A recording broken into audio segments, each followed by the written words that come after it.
Hey, hi. In this video, I will show you how we can provision AWS EKS cluster using EKSCTL command line utilities.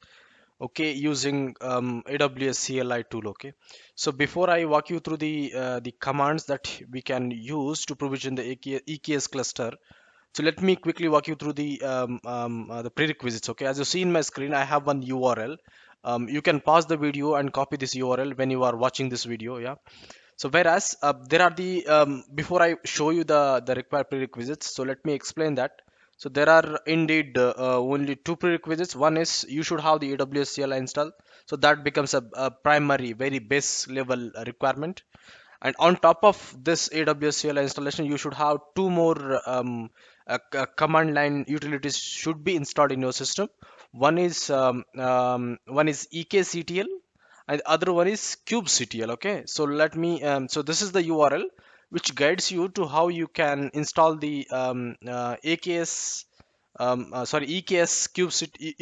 CTL tool and also kubectl tool. Okay, so let me open this. So this is the Microsoft given document. So here it explains the how to you can install the two utilities. One is the kubectl and the EKCTL. So as it explains something like this, yeah.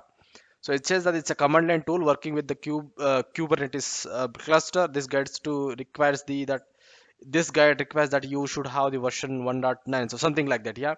So if you follow this install kubectl link, you will be end up with downloading a .exe file. Okay, so how you need to configure that? So let me show you that. I have done the same thing in my laptop. Okay, so that's the reason I'm showing you here. So what I did is I went to that link and I have downloaded the EKS utility. Okay, so EKS utility in the sense the kubectl. So the kubectl is a like a .exe application, so which will be downloaded from that link, and I have kept that path under this folder structure and also under the environmental variable. So let me go to the environment variable. Yeah, so here, if I go to the environmental variable and in the path settings, okay, in the path settings, if I go to there, so here under the path I have kept. So let me open this. So if you see here, so I have pointed that path. Okay, so that is kubectl. So AWS kubectl path has been added. Yeah. So that's what you need to do. That's it. So that marks the completion of installing the kubectl in your system, in your Windows system. Yeah. The next one is EKSCTL. So how you need to install the EKS system, so EKS CTL tool in your system is it's a bit lengthy. Yeah. So here there is a one more prerequisite before you start installing the EKSCTL tool. You need to have something like chocolatey installation. Okay, so something like prerequisites from the chocolatey .org. So what you go once you go to there, once you go here in this tab. Okay, so there is a prerequisites card. A particular software has to be installed. So that is the chocolatey something like, okay. So first one, if you see here, to install or upgrade the EKSCTL on the Windows using the Chocolatey. So Chocolatey is a utility which should be installed. So then on top of this one, you can install the EKSCTL command line. Okay, so how I did that? So what I did is, as the guideline being given here, what I did is I have installed the Chocolatey first, the Chocolatey utility first by going through this link. Yeah. So then I have from there, then I have installed the EKSCTL. Yeah. So let me show you that. So let me take you to this window as well. So if I go to that window, so you will see that the chocolatey organization's commandlet instructions are being given. So what I did is I just copied this commandlet and went to the PowerShell windows and where I have opened this as an administrator, and I have ran this query. Okay, so this is the command which I have executed. Okay, so if you see, this is the command which I have executed.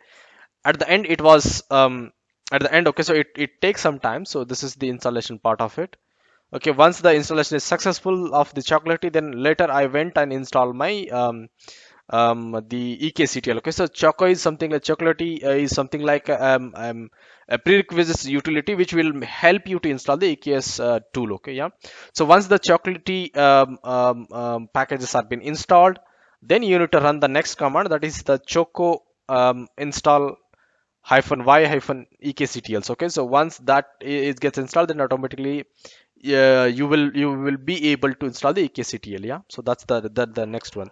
So once the both utilities are being installed, then you are good to go ahead with the core task of this video, that is how you can provision the EKS cluster using EKSCTL command line. Okay, so once you have the prerequisites been done, so next one what you need to do is you need to check whether the EKSCTL has been installed or not. So you can do that by using the EKSCTL version tool. Okay, and it will retrieve the command. Okay, it will retrieve the output something like this. Okay, so once that is done, you are good enough to start this task. Okay, my task has been already been done, because to provision the EKS cluster it will take around 25 minutes. Okay, so which I cannot demo directly into this video, so that's the reason I have shown you that the already ran Windows session, and I will just walk you through that one. Yeah, so next one, before you jump and start the creating the EKS cluster, you need to log into your AWS CLI console.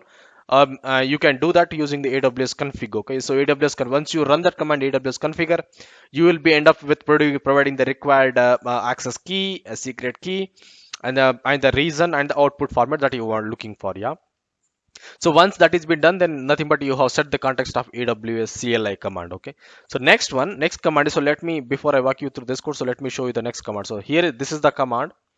Okay, so this is the command which you can use to create the EKS cluster. Okay, yeah, so here so its command is very straightforward. Okay, it basically uses the EKSCTL API, and the function is create. Okay, and the create, again the one more sub function will be the create cluster. Yeah, so where the parameters are something like the name. So name means your cluster friendly name. Node types. Okay, what is the node type? So I'm choosing the EC2 instance node type, and that is the T2.micro. So that is the node version is been used. The number of uh, so I mean to say the node types. Okay, node type is nothing but EC2 types. So I have used T2 type micro. Similarly, nodes. So the number of nodes that I have used is 3. The maximum and minimum count which I have set is 5, 3 to 5. Yeah, and the reason, so reason is nothing but the default reason, that is my this is my reason. Okay, so this is very looks command very simple, right? So but in the backend it is doing so much task. Okay, it's doing huge load of task. Okay, in turn it is provisioning the huge stack behind the scene, right, in the cluster. Yeah, so here, so I have ran the same command in the my PowerShell command line tool. Yeah, whereas AWS CLI command you can use it from the CMD or from the PowerShell. Okay, I choose for Windows PowerShell. You can choose the CMD as well. Yeah, so when I run this command, it has took me almost like 25 minutes to provision the EKS cluster. Okay, as you see here, the logs are the self-explanatory. Okay, here you go. It says that the waiting for cloud formation stack. Okay, so it nothing but it is creating the EKS stack using a cloud formation tool from the backend. Okay, by using your parameters when you are invoking the command. Okay, so here you go. It is taking too much time to create the required services. Okay, so at the end, once everything is been provisioned successfully, it will say that the EKS cluster is ready. Okay, it says that the EKS cluster with your name which you have given says that the EKS cluster, your name in location is ready. Okay, so that's what it tells. Okay, once that once that command gets successfully ran, and at the end it will throw the message something like EKS cluster name in this region is been provisioned successfully. So that marks the completion of EKS cluster creation using EKS tool. Okay, so why we install, so let before I show you the service has been provisioned, so let me tell you one more thing, that so since we have used the EKSCTL tool right on top of AWS CLI, so henceforth we are using that utility to provision the EKS cluster. Okay, yeah, so once this command is been successfully ran, so let's go to the our AWS console, and let me show you that the cluster has been provisioned successfully or not. Okay, so here you go, I'm in the Amazon Container Services pane, and in that one I'm checking the EKS cluster. Okay, so I'm not checking the ECS cluster, but I'm checking the EKS cluster pane. So there the one cluster has been successfully provisioned. Yeah, this is the cluster which I have given, and the status is, yeah, its status is active. If you see here, the status is active.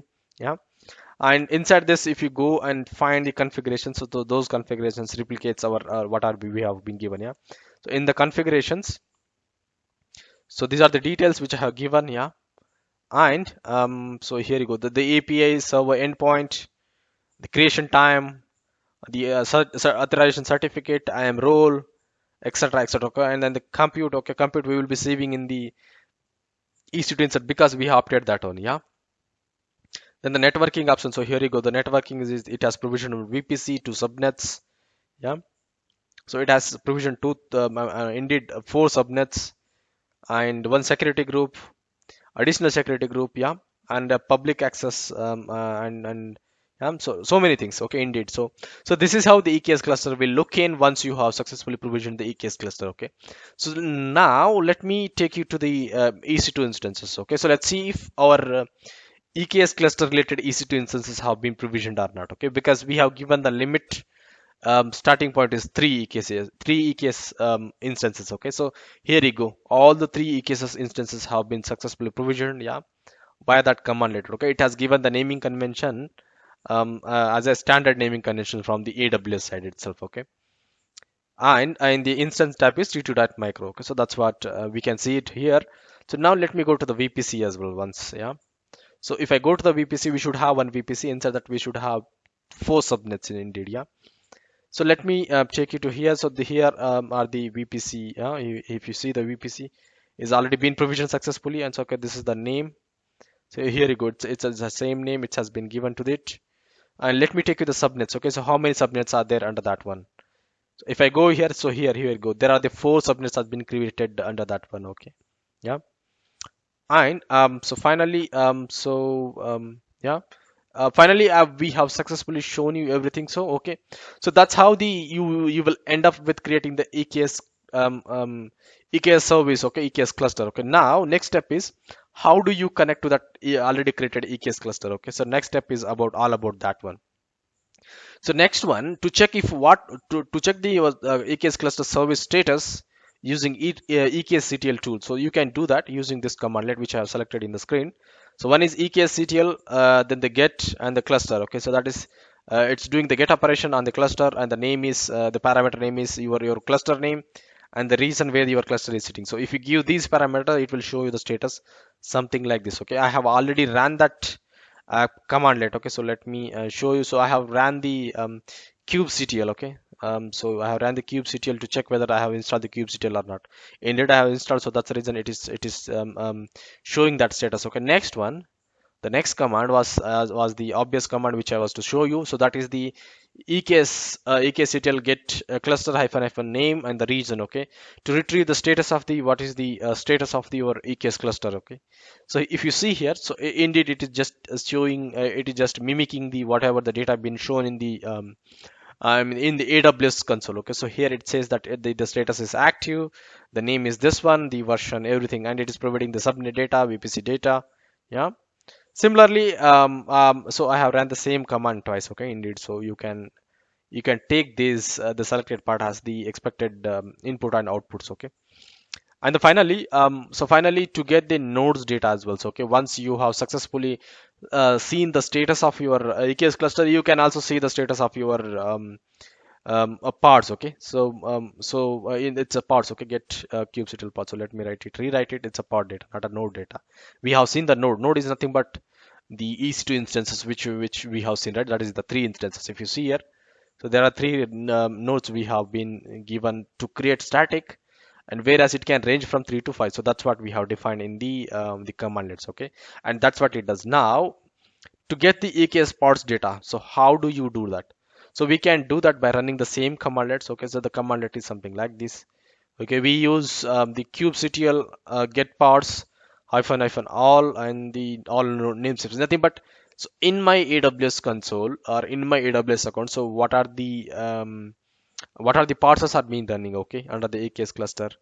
So I will be retrieving all the parts data by using this commandlet, okay.